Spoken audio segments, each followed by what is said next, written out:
Payman. Thank you, Acting Deputy President. When we're talking about housing, it's not just a social issue that we bang on about, but it's a macroeconomic one.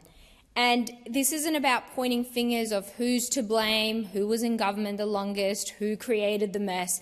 It's about what are we going to do about this mess that we find ourselves in.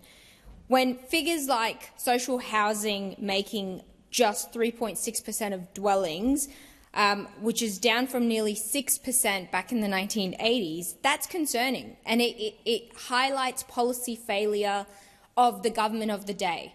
Now, we've heard from Senator Dowling about the importance of increasing supply, but there are other things that we can address that will save a lot within the budget, but also ensure that Australian families and young Australians who are doing it tough, their Australian dream of home ownership is not just lost.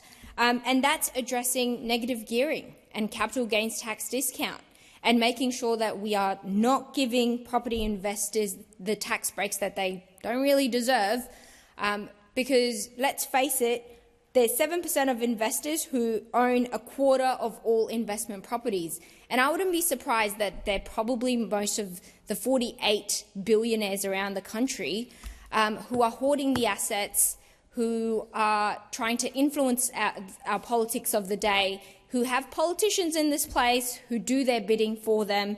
So it is about bringing it to the crux of the issue, and that is listening to the Australian people, easing the cost of living pressures by making housing affordable, and that's by addressing negative gearing and capital gains tax discount, which is bound to, research shows, it would save the budget about $160 billion. Now, that's a lot of money that could go into building houses.